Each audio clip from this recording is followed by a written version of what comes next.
जय राधा माधवा कुंज बिहारी जय राधा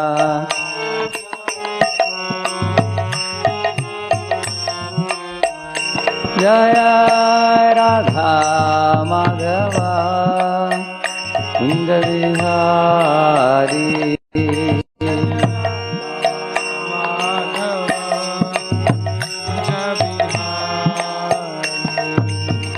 गोपी जन वल्लभा गिरिवरदारी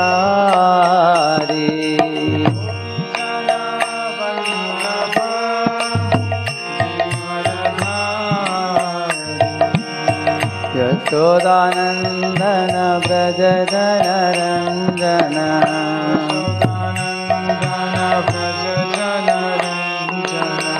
यशोदानंदन व्रज जनरंजन व्रज जनरंजन यमुना तीरावनचारी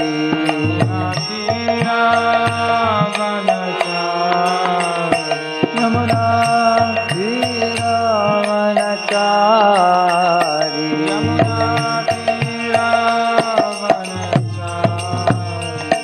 जय राधा माधवा कुंज बिहारी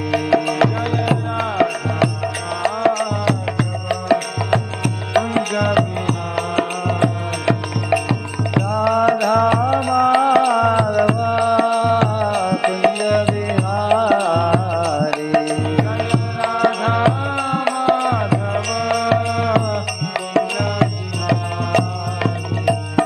हरे कृष्णा कृष्णा कृष्णा हरे हरे हरे राम राम राम हरे हरे हरे कृष्णा कृष्णा कृष्णा हरे हरे हरे राम राम राम हरे Krishna Krishna Krishna Hare Hare Hare Ram Ram Ram Hare Hare everybody together Hare Krishna Krishna Krishna Hare Hare Hare Rama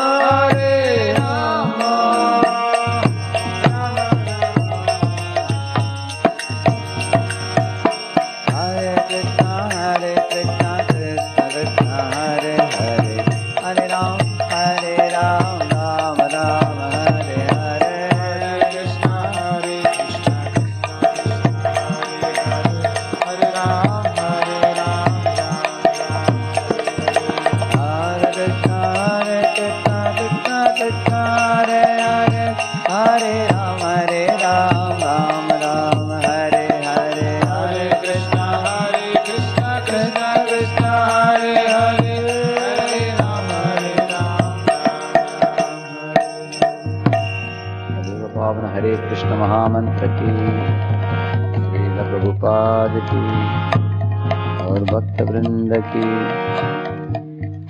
Shri Shri Radha Kunj Bihari की श्री श्री गौनिताय की ओम अज्ञानतिमिरन्धस्य ज्ञानाञ्जनशलाकया चक्षुरुन्मीलितं येन तस्मै श्रीगुरवे नमः श्रीचैतन्यमनोभीष्टं स्थापितं येन भूतले स्वयं रूपः कदा मह्यं ददाति स्वपदान्तिकं वन्देऽहं श्रीगुरोः श्रीयुतपदकमलं श्रीगुरून् वैष्णवांश्च श्रीरूपं साग्रजातं सहगणरघुनाथान्वितं तं सजीवं साद्वैतं सावधूतं परिजनासहितं कृष्णचैतन्यदेवं Shri Radha Krishna Padan Sahagana Lalita Shri Vishakhanvitamscha Nama Om Vishnu Padaya Krishna Presthaya Bhutale Shrimate Bhakti Vedanta Swaminiti Namine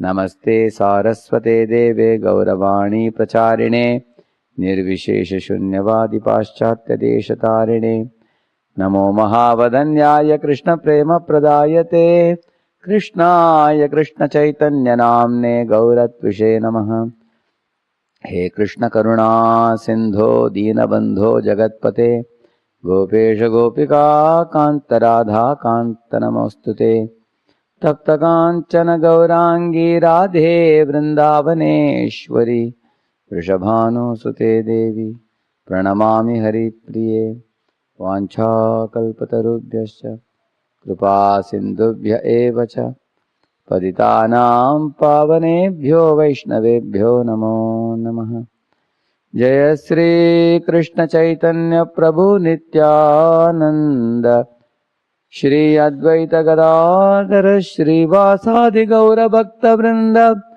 Hare Krishna Krishna Krishna Hare Hare Hare Rama Rama Rama Hare Hare Hare Krishna. We welcome all of you for this online Utkarsh camp. We have been having this kind of festival for the youth in Sridham Mayapur near Calcutta, which is the international headquarters of our society. And we used to have 500-600 students every year coming there together. Although we miss you all in a personal gathering of everybody under one roof, still by Lord's grace, we have the technology that is bringing us all together. Ultimately, all the material elements are also supplied by the Lord, which are manipulated by the living beings to create facility like the computer or the camera or aeroplane or whatever it is. It is the Lord who gives everyone the brain. Even Einstein got his brain as a gift given by God. So we are able to avoid cancelling this program, and we are able to have you all come here together.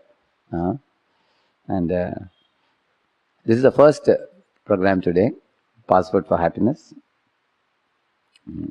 Very, very important workshop it is. Because in this world, we all are looking for only one thing. Anybody, any Tom, Dick and Harry, you ask them, what is one thing that you're looking for? People play to become happy. People study in a college like all of you are studying, so that you can earn a degree, so that you can fetch a good job, so that you can get money. So when you get money, then you can purchase happiness with money. In this way, you will find everybody ultimately is looking for happiness. People marry to become happy. People want to go abroad to become happy. Everybody is looking for this one thing. So at the end of this session, you will know what is that password for happiness. We will keep it confidential till the end. It will be revealed to you in these 3 days, Friday, Saturday and Sunday, isn't it? Three sessions, yeah. So, they are saying this one? Yeah. See, here is a meaningful slide. In the modern days, people are trying to get happiness in various ways. They get entertainment, but they don't get peace of mind. They have comforts, like one can have Dunlop pillow bed and a very comfortable bedding, but one may not get sleep, even after eating sleeping pills. One may eat costly medicines, but may not have good health. One may wear all types of cosmetics. Cosmetics don't make one beautiful. They just cover up the problems in the body. Similarly, one may have life support systems, but they may not have the life itself. So, in this way, the the very first thought presented here is we all are looking for happiness. Please read this one. Why can't we experience continuous happiness at every moment? One of the incidents that I recently heard, it put me to a shock, at the same time amusement. You know why? We generally have a Rath Yatra celebration in all our ISKCON temples across the globe. So there was one such Rath Yatra program held in one of the ISKCON temples. And one devotee who is a newly arrived person in our society, he had come there, one devotee from abroad. He came to the temple for Rath Yatra. He went to the temple. He was very hungry. So he went to the kitchen and asked, is there anything I can eat? Somebody showed him butter halwa. So he just took a little bit of it and he ate it. I don't know whether you all have eaten butter halwa. It is delicious, it is. It melts like butter in your mouth. So he just took a palm full. It was so delicious. Then he took a plate and practically he heaped a lot of butter halwa because no one was around. There was a big vessel full of that. So he took and sat and ate all of it. Again, one more plate he took. So this way he ate and ate and ate 12 plates. And then he was flat completely on the ground. And one devotee who saw him lying so flat with a big belly, he saw that he is not even breathing properly. So they became worried. They picked him up and took him to the hospital. It became a little late at night. The doctor asked him, do you really want him alive? They told the doctor, if you don't want him alive, then why did we bring him to you? If you know he is dead, we would have taken him to graveyard. We want him alive. Please tell us what happened to him. Why is he so badly unconscious? The doctor said, this fellow has eaten something to such a full belly. It's up to his throat. There is not even a place to put a tablet inside. So there is only one way I can save his life. I have to cut open his belly and take out everything. So the doctor said it will be pretty costly. So they spent the money. But when he cut open his belly, he understood 2.5 kilos of halwa he had eaten. Can you imagine? So much halwa. So then later on, of course, he came back to consciousness and everything. But why did I tell you? Why do you think this fellow ate so much? Because people actually eat to become happy. People play to become happy. For everything you want, ultimately happiness. But just like this person, he ate to become happy. Did he really become happy? He was almost gasping for breath and gasping for life.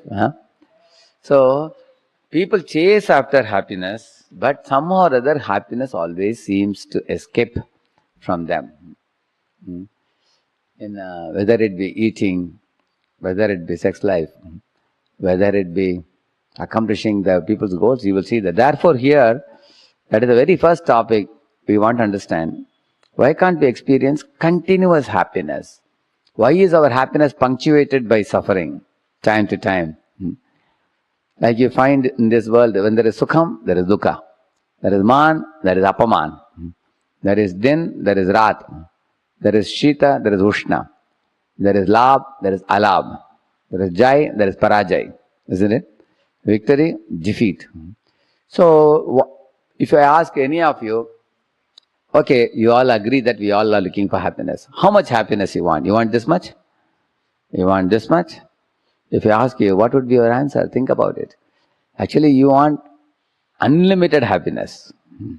Similarly, if I ask you how much suffering you want in your life, this much, this much, this much, you will say 0. So this is in Sanskrit, this is called as Atyantika Sukha Pravritti. We want unlimited happiness, and Atyantika Dukkha Nivritti, which means we want 0 suffering. That means we want to put a full stop to suffering and we want unlimited happiness. But actually in this world you see, when we are struggling for happiness, we inevitably encounter suffering also. So let me ask you a question.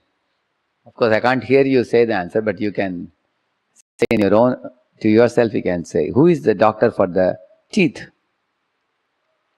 You all can say. Dentist, yeah. Who is the doctor for the brain? Neurologist. Who is the doctor for the skin? Dermatologist.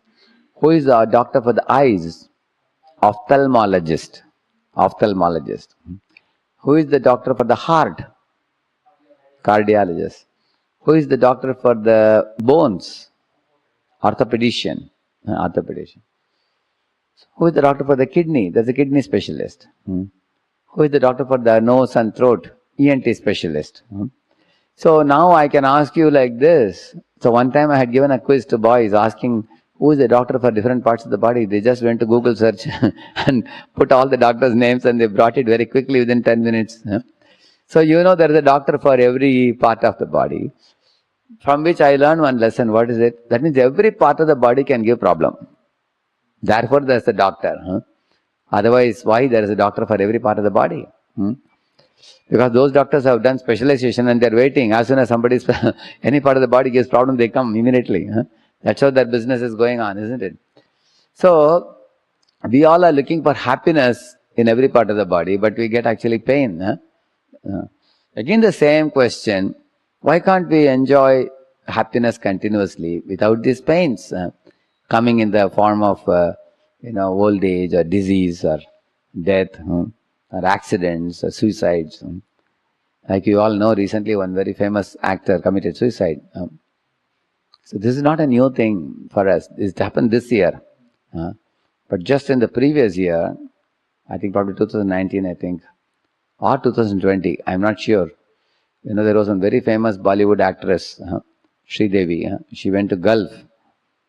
And the news came the first day that she died. But the next day the news came, she didn't die. She committed suicide in the bathroom. She buried her, she put herself in a water tub. By submerging herself in water, she left the body. So then many question marks came. Why? She is a very famous actress. She had such a beautiful body. Very popular actress in the older movies as well as the Bollywood movies also. Such a very famous lady, having thousands and lakhs of fans, having got many Oscar awards in the movies. What made her, go for such a suicide? That means she was not happy. If she was happy, then why would she go for it? Similarly, the recent actor passing away, by suicide, youngster, very brilliant man. I heard that he was in the top ranks in the business, most wanted fellow. He was very popular amongst youth. But you find such a thing happened. Why? Because, see, a happy man will never want to leave the body like this. That means happiness has been escaping from the people's lives. It is very easy to put a facade of happiness on the face, and in heart of hearts feeling emptiness and loneliness and unhappiness, which is actually the common scene in the modern world. Modern man, actually it's called as a cardboard face and a plastic smile, we call it. So if one is a salesman, he may put up a show externally, speak good and shake hands and sell his product. But we don't want that type of superficial make show of happiness. We actually want to experience genuine happiness. It is actually called Nishreyas in Sanskrit. And external accomplishment and achievements is called Abhyuday. So I asked a group of boys once, which one do you want? You want Abhyuday, worldly accomplishments where you can be popular, you can be a hero, and the whole world will give a standing ovation for you, applaud for you. You can be a TED talker, and you can be a gold medalist. Or you want to have internal fulfillment. So most of them said, please don't ask either this or that, we want both. But out of the two, if I ask you, you have to choose only one. Most people will choose external accomplishment. Because they don't know what is internal fulfillment. So you will get internal fulfillment also through these training programs. You are here in Utkarsh camp because you have attended the previous sessions of Discover Yourself, Sankalp Festival, Spurti Festival. You've gone through many topics and they have been very logically presented to you, systematically presented to you, and you are able to take that knowledge and look at the world around you. And therefore, when you see the world around you, you can see that this is a reality. Lord Krishna is presenting in the Gita. So therefore, we are now making an effort to understand this very important term, happiness, in this session. With activity sheets and everything, you'll be able to understand where is man going wrong in becoming happy, and what is to be done to become truly happy at every moment. It is not that you have to tolerate happiness, unhappiness, happiness, unhappiness. No, one can be continuously happy without the punctuations of suffering in your life. Let us see. Please go ahead. Read it. Why can't we experience continuous happiness? You can hold it like this. Why can't we experience continuous happiness at every moment? One thing that we all are looking for in life is happiness. We go to school to get a degree, get a job, earn money, and buy happiness with that. We marry to become happy. We play to become happy. We eat to become happy. We don't do anything unless we can get some happiness out of it. Still, if we observe our lives carefully, our happiness is thwarted at every moment by some impediment that supplies us suffering instead of happiness. This may put us to shock and pain. Most people try to work around sufferings, still desperately looking for and hoping for happiness. Different people respond differently when sufferings come in life. Some people ask, who said I am suffering? Yeah, this is one category of people. Like when I was studying in my college days, when the exam results would come, those boys who fail in the exam would go right next to the college to a liquor shop. They would buy some liquor bottles and drink. And sometimes if they get good mark in a subject where they were thinking they may fail, again they will go to drink. They need some excuse to drink, that's all. So one of my friends in my class, he had drunk very bad. So when I was coming out of the college, I saw him. He was over drunk and he was lying near the gutter. Half of his body was inside the gutter, and water was passing past him.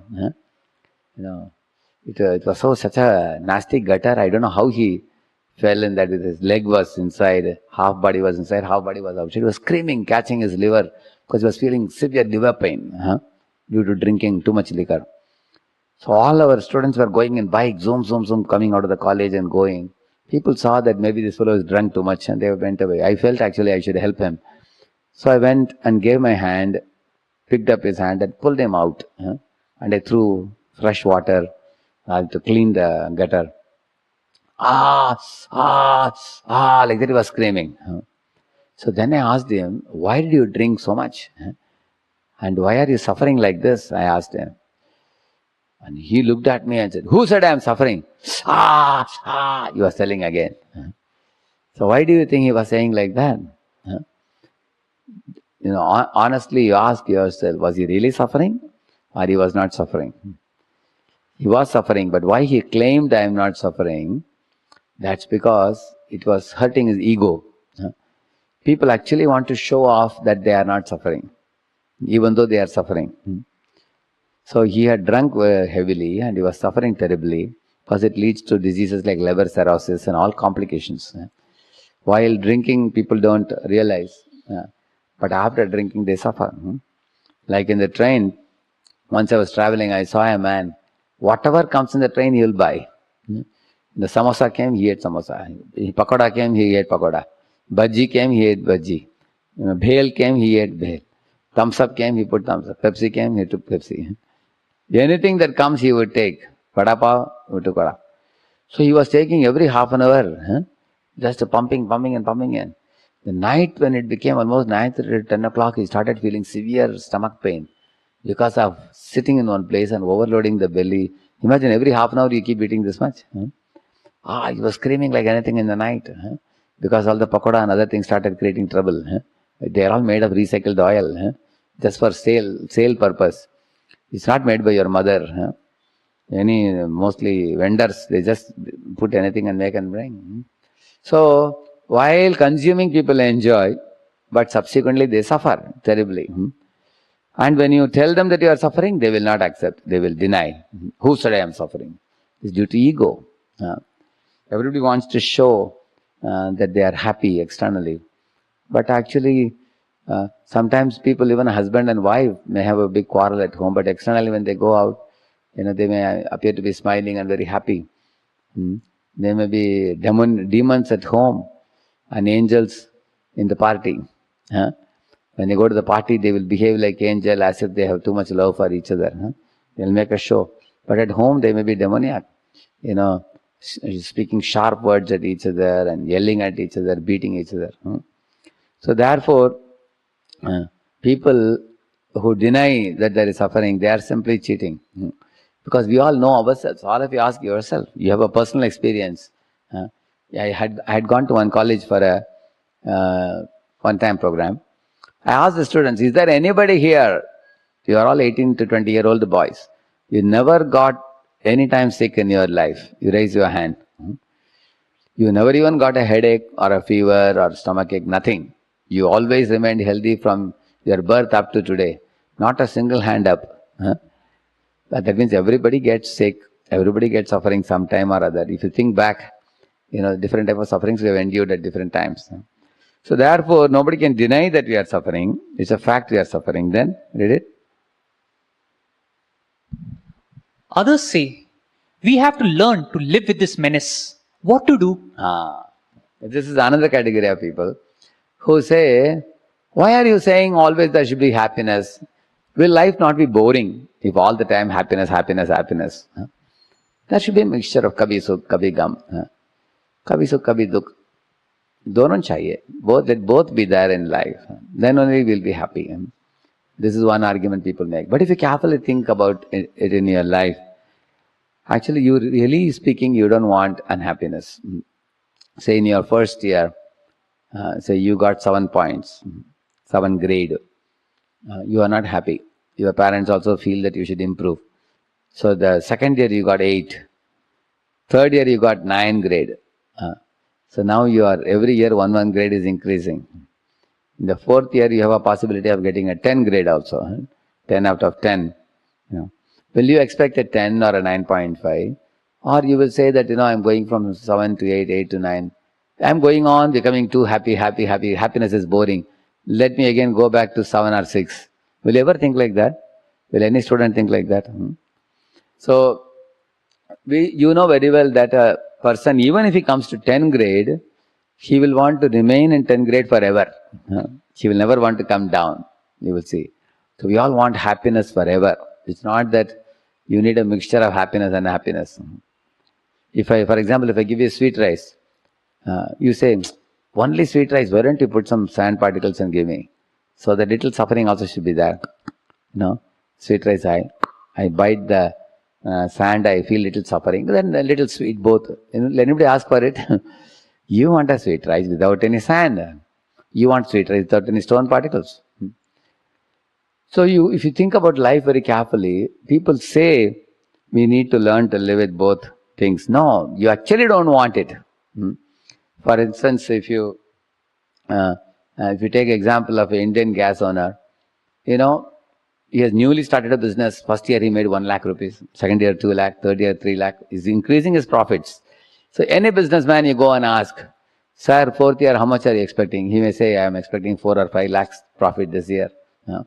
He is never going to say, I am bored with profits. I want maybe some let fire accident take place in my shop. I will lose some 3-4 lakhs and I will have only 1 lakh this year. Why to get happiness all the time? Nobody will say. Therefore, honestly touch your heart and say, are you looking for happiness always or not? It's a fact. Therefore, authentika sukha pravritti. We all want unlimited happiness every day, every moment, all day. That's what we are looking for. Truly speaking. Yeah.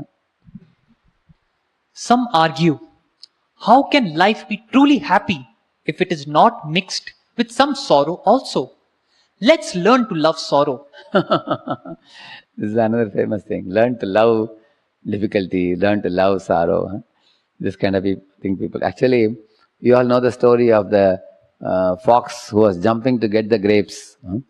He couldn't get the grapes, isn't it? So after his inability to get the grapes, what he said? And all the other foxes laughed. Hey, you couldn't catch it. You couldn't reach it. The fox said, no, it's a sour grapes. I decided not to eat it. Useless grapes, like that. He cursed the grapes. Actually, grapes was not sour. He couldn't reach it. Similarly, people would like to be happy always, but they find that inevitably, problems come. Like, for example, after youth comes the old age. In old age, diseases come. Is anybody wanting them?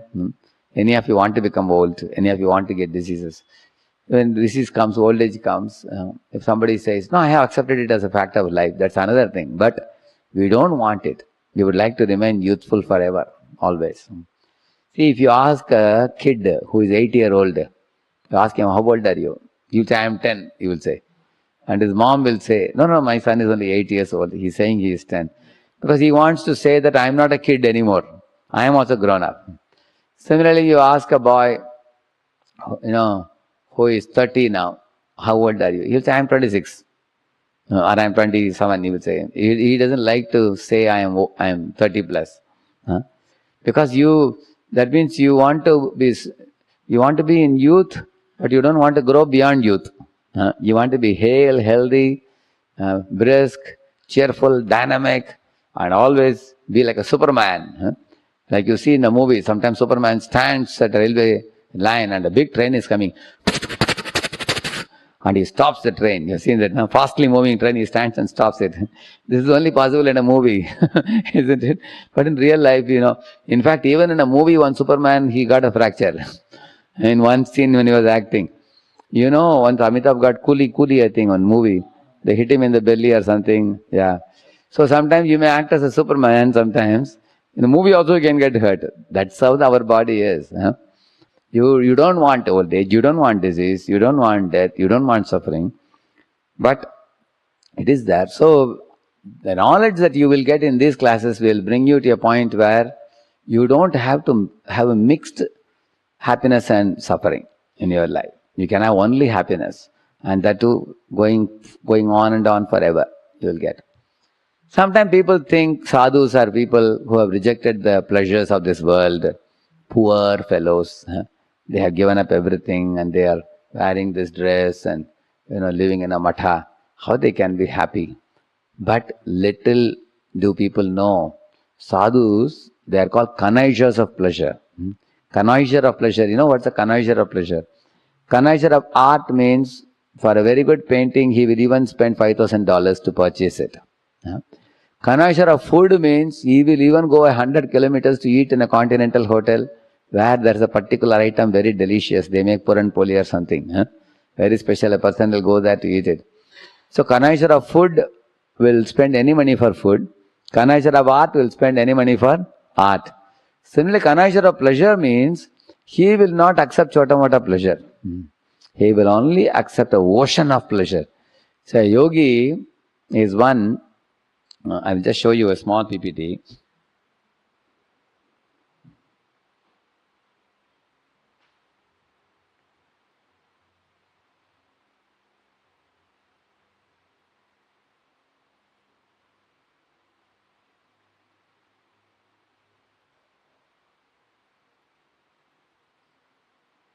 We are talking about search for happiness. Okay, I have to share it, no? Sharing, yeah. Okay.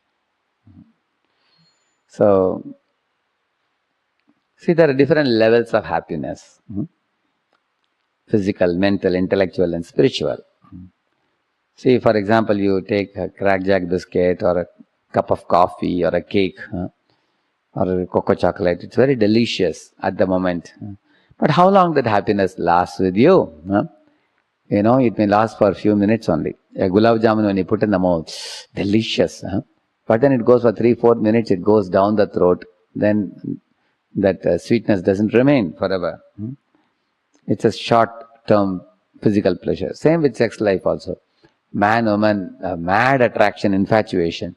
But when they unite, after the release of the semen orgasm, after that there is no more new thrill. One gets tired. After that there is no more big attraction. It was like a passion. And in that passion they are dashing to each other. After that it is finished. In a few moments only, that's all. Here is mental. Mental lasts for a little longer. Maybe 1 or 2 months, 3 months. Like you do a painting or you play piano, some very nice tune. Or you play violin, huh? Or this boy, I think, is reading a love letter, I think. Somebody has written to him. Huh? So he will remember, oh, she wrote that to me, I wrote that to her, and few months it goes on, illusory thrills, increasing perils, we say, in teenage. So music, arts, poetry, sports, all these things give you some thrill, mental thrill. In the mind, we have emotions. So these all lead to emotional type of satisfaction. It lasts for maybe a few months. But then after 3 months, you get bored with the song. You want to sing another new song now. Intellectual thing lasts for a longer time. Like you see, imagine you checkmated somebody. How do you feel? You feel, oh, I checkmated so-and-so. Imagine you gradually checkmate several people and then you become a champion of the whole nation. So you will feel a great thrill, and you may be champion, say, for a decade.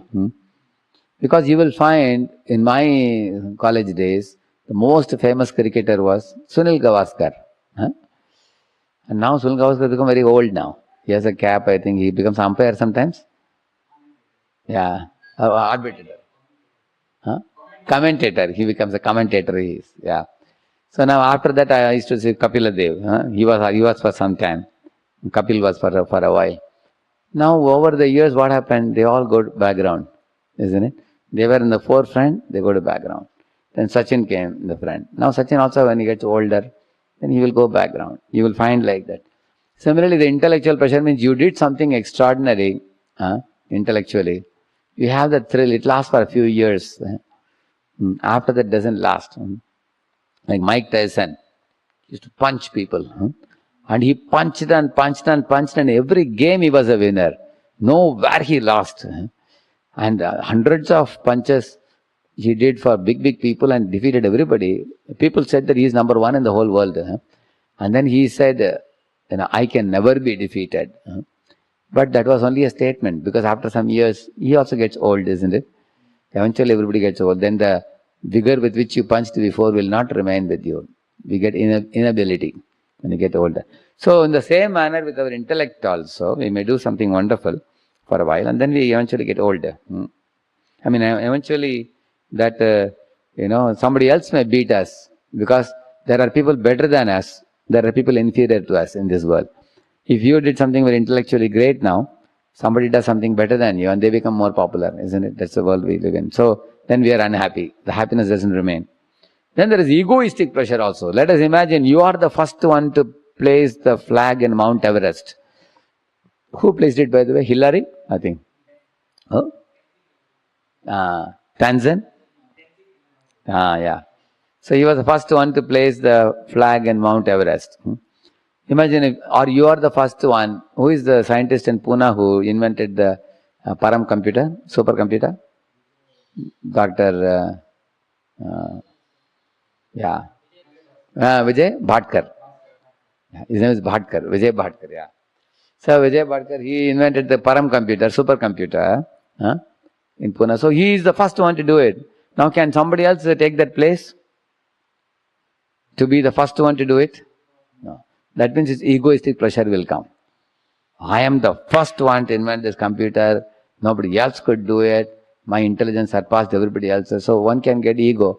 But that ego can last only for one lifetime. At the end of lifetime, you die, leave the body. And then you go to the next body. You will not even remember that you were a scientist before. Like Radheshyam Das say, when I leave this body, can I carry my IIT degree with me? Next life as a baby, I am coming with my previous life IIT degree. Isn't it? It's like that only. You can't carry it. So the egoistic pleasure at the most can last for one lifetime. But the spiritual pleasure can last beyond the death also. It goes with the soul. Because soul doesn't die. Spiritual pleasure also doesn't die. Ramante yogino anante satyananda chidatmani iti rama pade nasau param brahma vidiyate. This verse says, Ramante yoginaha anante. The yogis enjoy unlimited spiritual pleasure by becoming Krishna conscious. Their senses are controlled. Their mind is completely purified and free from fickleness. The senses are free from all impurity by engaging in Krishna consciousness. And their intelligence is very stout and strong by studying the scriptures. They have the Viveka Buddhi. They have the Vichara Shakti, they have Dharana Shakti, they have Tejas, they have Ojas, they are Jitendriya, they are controlled in their senses.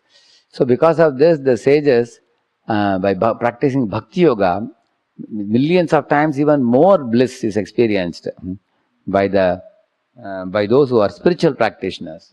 And the beauty of that happiness is, it will come with you even after death. It will go with the soul. So that is our path. You can become completely happy. That is spiritual. So that begins by praying, yoga, reading scripture, and chanting Hare Krishna. That's where you begin the spiritual path, which you all are already practicing now. You are in the right path. And if you continue it patiently, lifelong you will experience utmost happiness.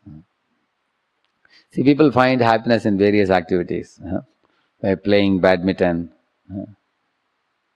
by drinking liquor, by going for rave parties. Daredevil acts like adventure. Sometimes a boy takes a bike, he wants to show off to girls how fast I can drive. And then he goes very fast. All girls are saying, wow, what a speed. Hey, he's like a James Bond. But then he goes under a lorry and he's in hospital for 3 months. Isn't it? So people get happiness in so-called different ways. Crazy fashions. People actually want to do crazy things to make the women laugh. So they look more, they think they look more cute by being crazy like this. In IIT when I was studying, some boys will wear kundal in 1 year.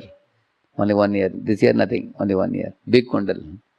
All kinds of hairstyles. Also some people keep hair like this. You have seen that? Yeah, only in the middle. Like all kinds of fashions. Crazy fashions. Cheerleading our idols. And people also put tattoos.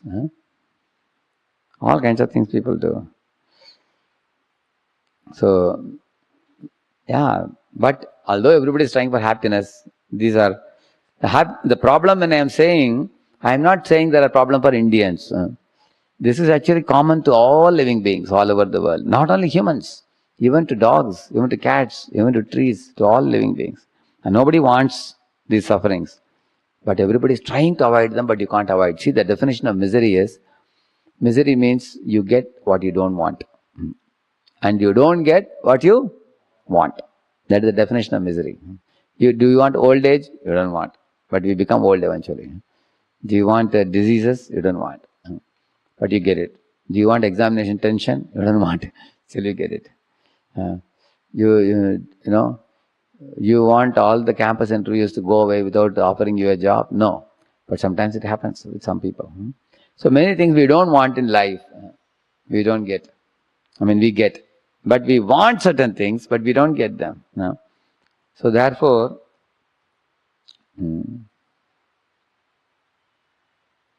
birth, death, only this remains. Skeleton. Disease, old age. But spiritual, see, the material happiness, initially you feel and then gradually it goes down. But spiritual happiness, initially you may have to do some, tapasya, tapo divyam, chanting Hare Krishna, saying no to meat eating, gambling, intoxication, illicit sex. So you may feel little pain in the beginning, but if you tolerate it, you get exponentially high happiness, which goes forever. See, spiritual happiness is like poison in the beginning. It's painful a little bit, but you all have come up to Utkarsh camp, which goes to show that you have paid the price in spiritual life. Because some boys have dropped out in Discover Yourself course in midway only. Some boys survived. They came to Sankalp festival. Some boys dropped after Sankalp festival. And some came up to Spurti. And then now you all have come to Utkarsh. It's like a crescendo, the climax of all the camps for which you have come, which is very wonderful. This itself deserves a great congratulations. Because I heard a little story I will share with you. There was one place where people were all lying, very hungry and very thirsty. One man came with a big basket full of fruits. He gave some people very freshly cut mangoes, ripe mangoes. For some people he gave freshly cut papaya. For some people, he gave freshly cut, very nice slices of or pineapple. For some, he gave apples. Some he gave mosambi, oranges. Everybody ate those fruits and said, "Can I have a little more of this?" Then he gave. Then he also gave them variety. After eating all of that, some people started getting up. Wow, this is wonderful. Please tell us where do you get? We want to eat more of it. He said, if you really want more and more of this, come with me. So some of them followed. Some were lazy to follow. And then some of them followed as they proceeded with him. On the way, some people said, "Hey, how long we have to go? We are tired." Some people took a U-turn and went back. They didn't come. But some people had trust in him. They walked with him further. Then on the way, it was a desert.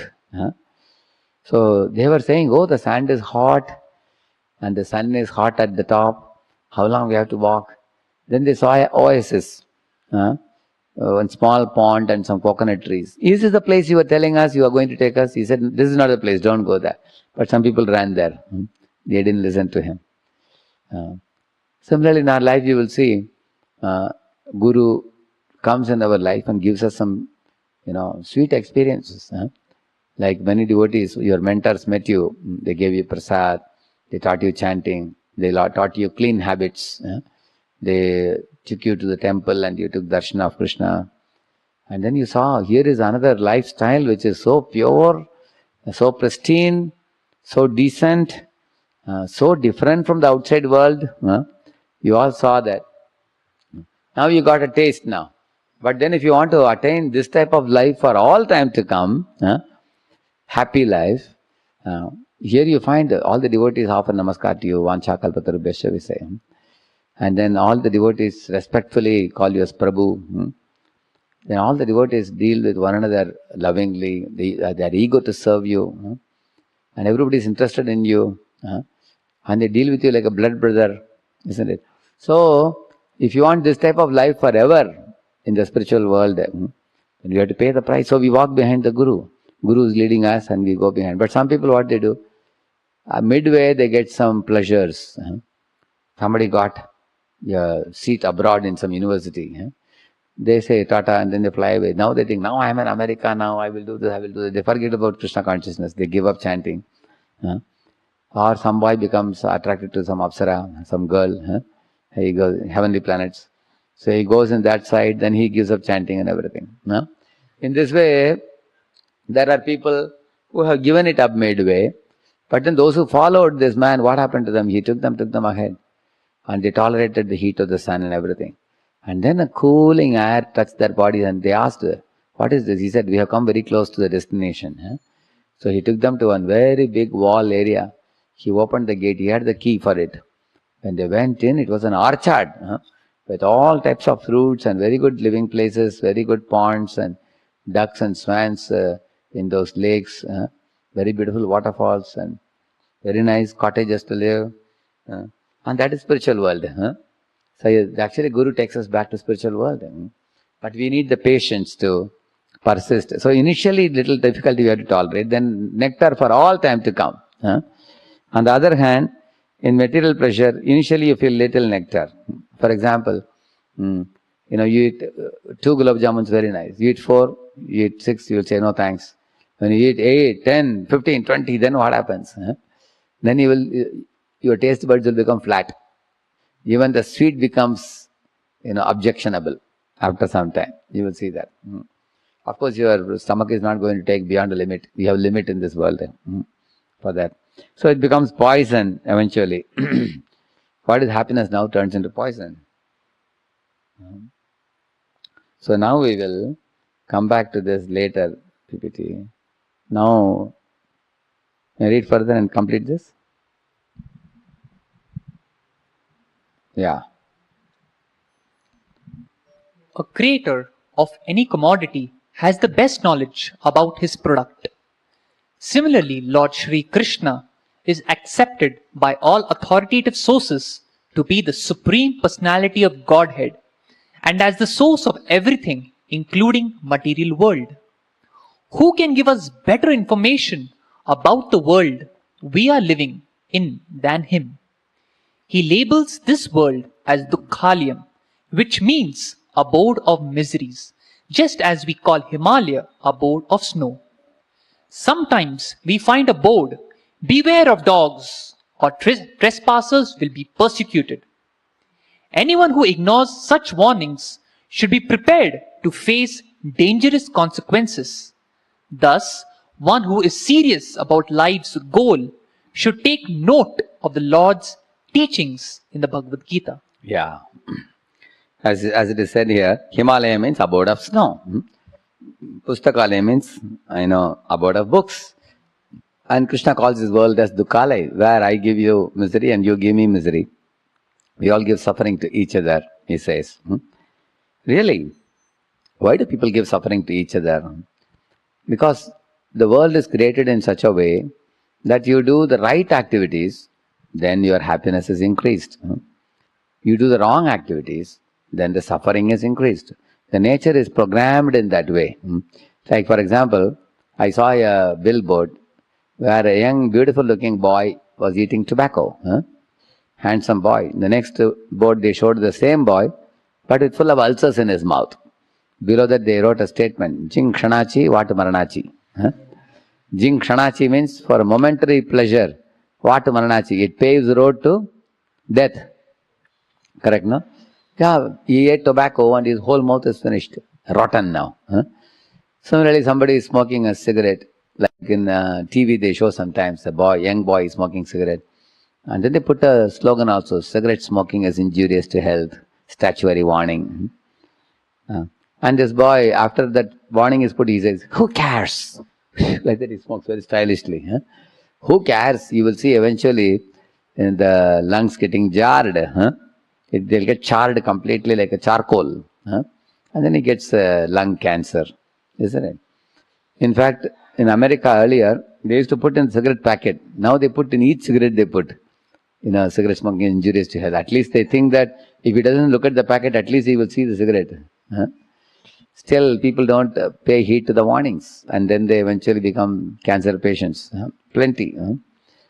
And similarly, you find if somebody is drinking, they get liver cirrhosis. Somebody is mixing freely with women, different women, eventually they will get some 25 different type of sexually transmitted diseases. So, therefore you will see those who walk the wrong path have to suffer, they can't escape. Not only they have to suffer with the body, they have to go to doctor and pay a heavy bill. Not only that, for doing blunders, they have to actually be punished by the police many times. Like if a boy is trying to have illicit sex with another man's wife, he will be beaten up by the people and caught by the police and put behind the bars. And in the same manner, if a boy is doing drug peddling, he will be caught by the police also. That means by doing this nonsensical activities, he suffers also, pays a heavy bill to doctor also, sometimes caught by the police and put behind the bars. At the time of death, he is caught by Yamakinkaras, Yamadutas also, to be beaten up in hell. That means, walking the sinful path is not a profitable business. It's a very, very big business of loss. On the contrary, say you are doing yogasanas every day, even 70-year-old man, yogasana doing man, looks like a young boy. You will see, he looks like a 20 or 25-year-old boy. You will see that, because he's doing yogasanas, which is mentioned in Patanjali Yoga Sutra. Similarly, if somebody is doing pranayam, he remains very healthy. If somebody is doing chanting Hare Krishna, his mind becomes very calm, cool and collected. Somebody is going to temple regularly, taking darshan, and his complete behavior becomes positive. So you will see that those people who walk the good path get good. Those who walk the bad path get bad. So therefore, we are teaching the youth to walk the right path so that they don't have to come to this world which is called Dukkalayam. This Dukkalayam is only for those who wanted to turn their face away from God, away from Krishna. Janasya Krishnat Vimukasya Daivat Adharmashilasya Sudukkitasya Anugraha Yeha Charanti Nonam Bhutani Bhavyani Janardanasya. Bhagavatam says this. Janasya Krishnat Vimukasya. When you turn your face away from Krishna, one becomes Adharmashilasya. When we are Adharmashil, then one becomes Sudukkitasya. So our dukkha, the main cause of our suffering is irreligion. And irreligion is caused because of turning our back to Krishna, turning our face away from Krishna. So, in case you are still not convinced there is suffering in this world, you think that, Prabhuji, why are you always saying there is suffering? I think there is only happiness everywhere. So let us do an activity now. It's called a Hurry and Worry from Womb to Tomb activity. Huh? So, Yeah. announcement to all the students. Please go to the third page of your booklet and enter your details. If you continue ahead, you will be directed to the quiz.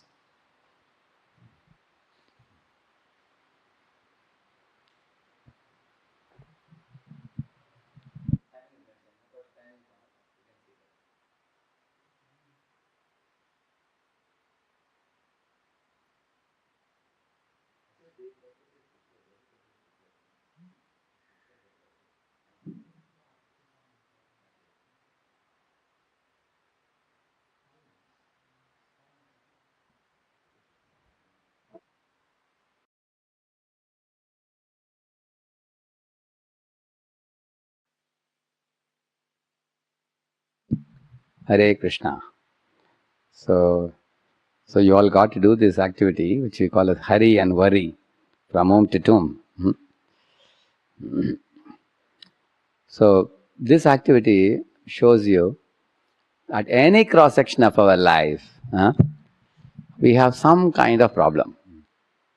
See, I come from a village from South India where we have a beautiful river, we have a Goshala, we used to have hundreds of bulls and bullock carts. We used to go to the farm also. Life was a very happy life. In those days, up to 5 or 6 years of age, nobody goes to school.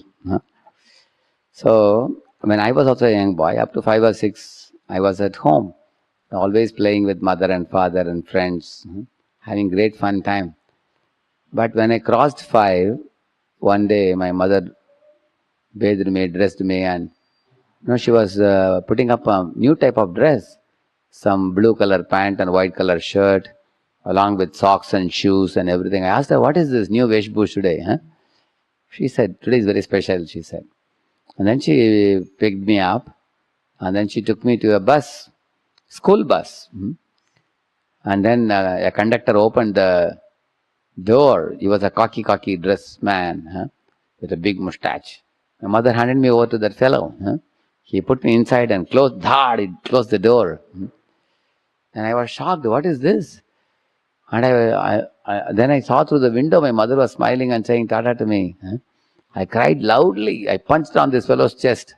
He said, "Hey, shut up, keep quiet." He was telling me. I was afraid. He looked like a police. So I was screaming, crying a lot in the bus.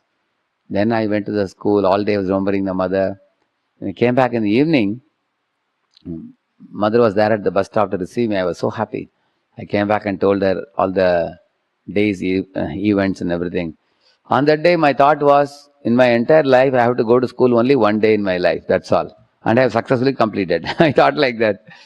But next day, again my mother put up the same dress. I asked, "Hey, again, are you going to give me to that man?" She said, "No, who told that? We are not giving. Yeah, I'm just dressing you." Just like that. Then she picked me up and walked to the bus stop. Then I started crying and jumping. I said, "No, you are going to put me in the bus." She said, "No, we are going to purchase some things in the shop. I'm just taking you. Come with me." So she tricked me to go to the stop. And sure enough, the bus came, the same fellow, khaki fellow. She handed me over. So the child never wants to be separated from the mother. But the child is forcibly separated by the nature in this world. That is a pain for the child. For any of you, it must have been like that, isn't it? Similarly, when you go to 8th, 9th, 10th and all, parents are very worried nowadays about your career, your future. Every mother, father want you to get first rank. How can every boy get first rank? I don't know. In a class. But every mother you ask what rank you want for a child, everybody wants first rank. And especially when you come close to 10th or 12th, they expect you to go and join engineering or medical, which is not very easy to get entry into. Because engineering, medicine and chartered accountancy are considered the crest jewel professions nowadays across the globe now. So naturally there is a cutthroat competition for that. So you will find boys are keeping, like Hyderabad, I have seen boys studying from 7th standard for IIT entrance. 7th, 8th, 9th, 10th, 11th, 12th. Parents are giving them tea and coffee and keeping them awake. Mother is telling, "Beta, don't leave. Somehow you have to get into IIT." They get tension. When I went to South India, one parent met me, mother and father. They told me, my son looks like, a psychiatric patient. He has got some problem. Can you please privately talk to him? Then I called the boy to the next room and he talked to him. What is the problem? He said, Prabhuji, I have no problem. My mother is the problem. He was telling, because she is behind me. She somehow wants to see me get into IIT, but I am not competent to crack the JEE exam. I told her, mother, I will go to BCom, MCom, I'll write some competition test and then get into a bank. She didn't let me. She somehow brought me to science. Now she is behind me, trying to make me engineer. So you will find the tension is not only for the son, but also for the parents. Tension for the parents, tension for the son. Then I have shown you different type of tensions you face at different age. If any of you got all the answers right, that means you have thoroughly understood it, this table.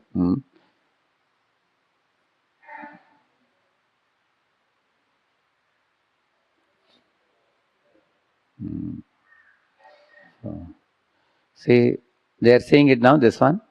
Yeah.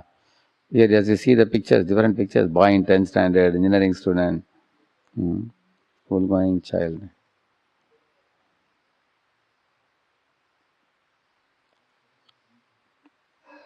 Yeah. Marriageable age. Nice picture they put for everything. Okay, we will do one more activity, which is called 7 stages of life. I'll tell you, give you a little introduction.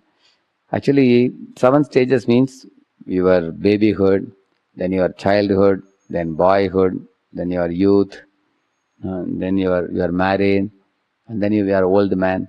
And like this, there are different stages. In each stage, you do something, and what it is given in the table. They have this thing activity there. Let them do it also. Let them do this. Yeah. Tell them to do the next. I request all the students to kindly begin the next exercise.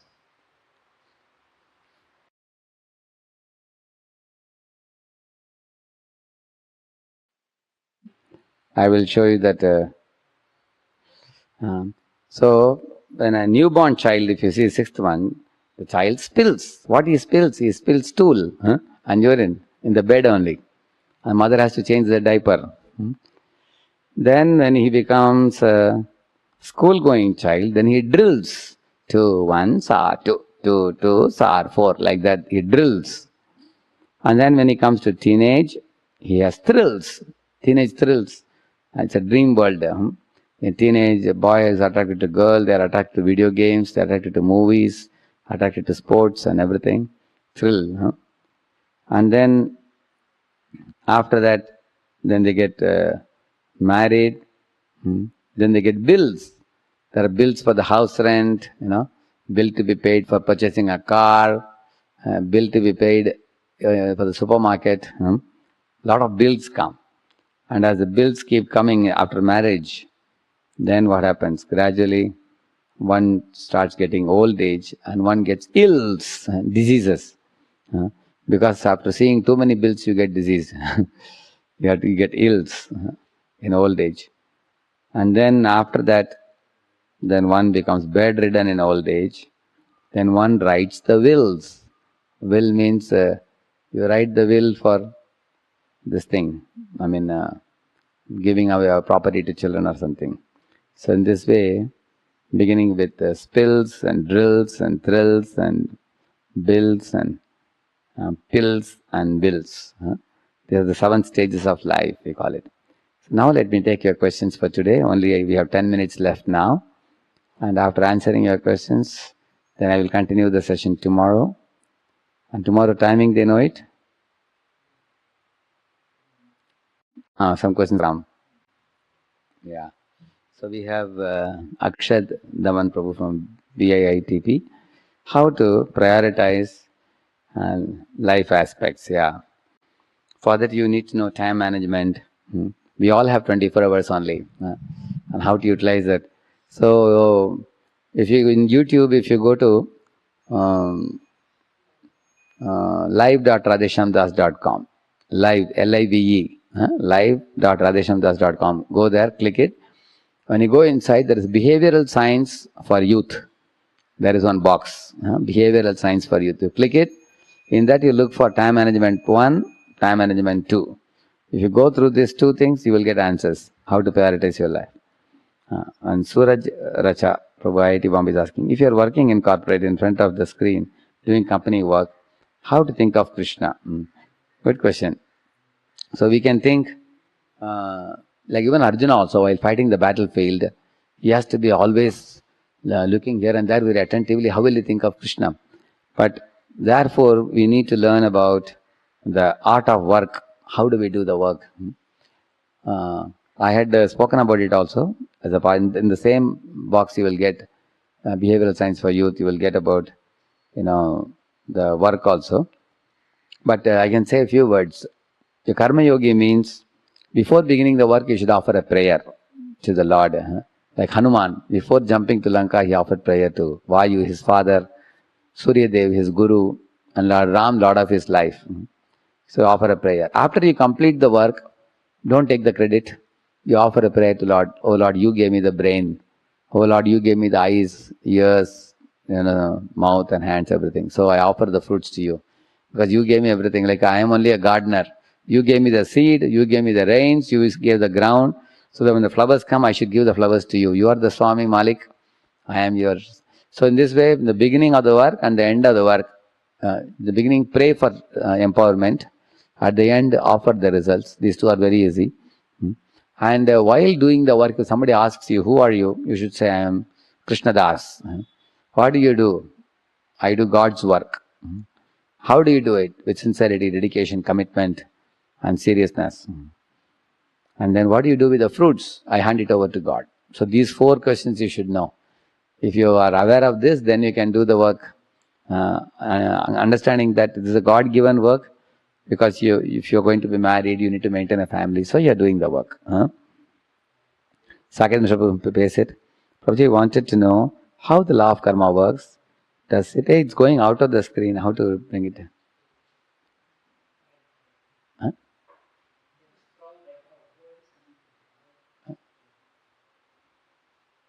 Here, this one? Okay, it comes then, top it comes, okay. I wanted to know how the law of karma works. Does it take place immediately or does it affect after lifetime? See, there is instant karma. If somebody slaps a person, immediately gets a slap. Or sometimes you eat something heavy at night, next day morning you suffer. Or you don't study for the exam now, at the end of the semester you suffer. Or you are earning very good money in IT job but you don't save, then you suffer after retirement with no money, like that. Similarly, some karmas you do in this life, before the results come, your death comes in between. So therefore, the results are kept with the soul to go to the next body. Yeah. Next question. Yeah. Ishwar Shalke Professor is asking, how to deal with the people who try to hurt us? For this, you can hear a Prerana lecture. Hey, how do they get tit for tat, tolerate that? Where is it? On YouTube, if you put tit for tat or tolerate, immediately you will get it. It was a Prerana lecture. There I am talking about this. How do we deal with people who insult us or hurt us? That is about 45 minutes to 1 hour lecture. You will get a very good reply to that. The examples and stories, okay? Ujjwal Kumar was asking next. After what time I can achieve eternal happiness if I practice Krishna consciousness? Actually, in this life, if you keep practicing, within 2-3 years, you will see a big difference in your life. And then, depending on your sincerity, you will enter timelessness even while living in this body. It's not that after death only you will become eternally happy. There are devotees who have been very faithfully practicing, and even in this life they experience that immortal happiness. At least you should get training for 3 to 5 years, I can say, by which you know properly about what is life all about. Then you experience a great joy. SLV Omkar was asking, how to manage spirituality and material life simultaneously.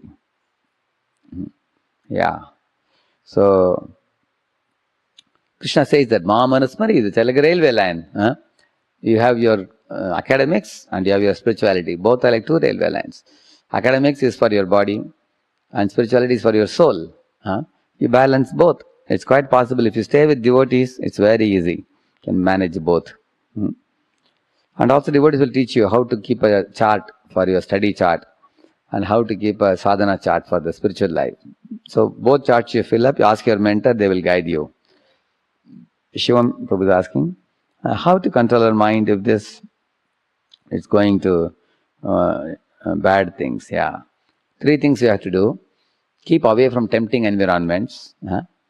And then that itself will save you from so many dangers like pornography, internet. So keep away from them. Secondly, don't keep the mind empty. Engage it completely. Idle man's mind is the devil's workshop, it is said. If you keep yourself busy in harmless recreation as well as spiritual activities, then you have mind is occupied. It will not be able to run to other things.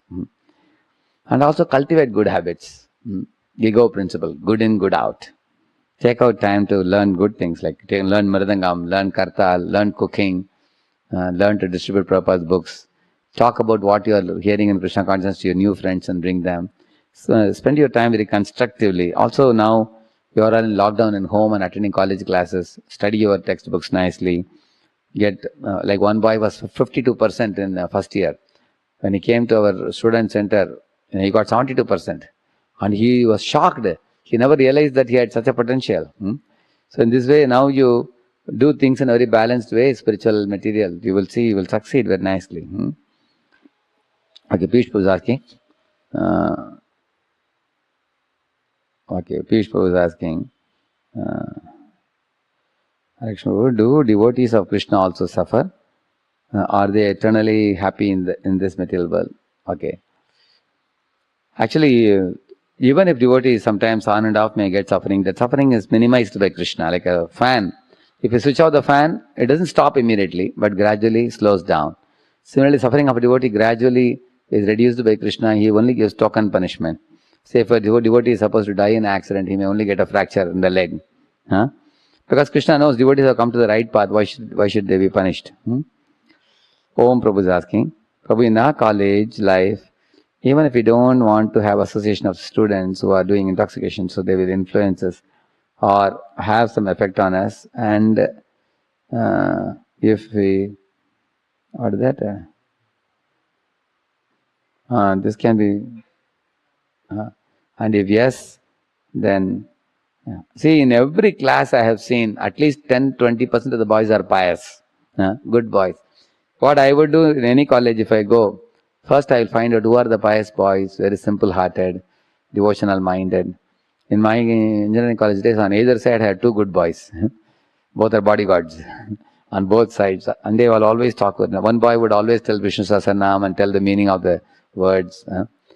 This other boy was such a good boy in studies. So you flank yourself with good boys around you. That's the safest way. Varun was asking, how to avoid distractions to increase our bhakti, like TV and social media. Yeah. Actually, in the same place, Radheshyam does devotional videos. If you go inside, you will find Bharat Maharaj. What is that? Bharat Maharaj only. Live.radheshyamdas.com. Live.radheshyamdas.com. In that, if you go Bharat Maharaj, if you click it, I think second session is on distraction.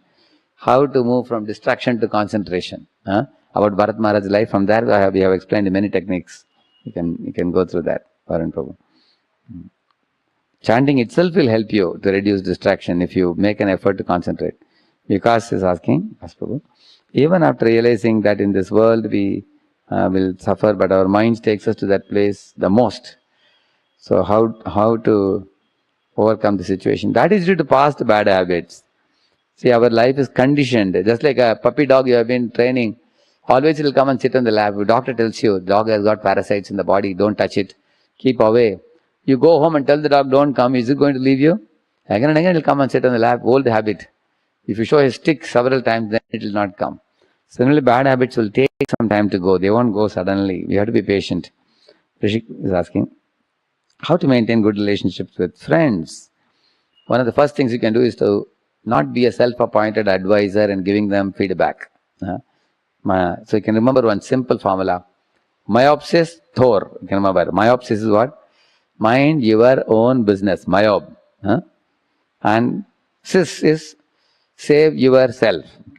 All of you repeat. Mind your own business. Save yourself. It's called myopsis. And Thor means then help others reform.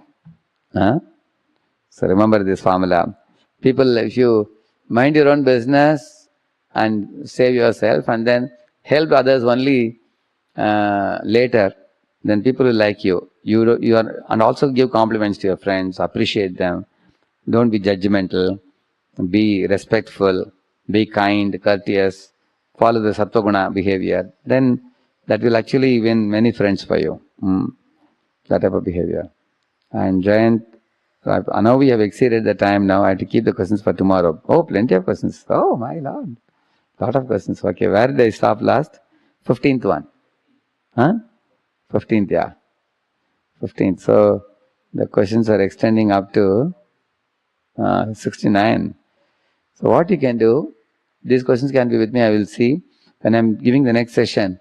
Some of them I will answer them as a part of my session tomorrow. Okay? Thank you all very much.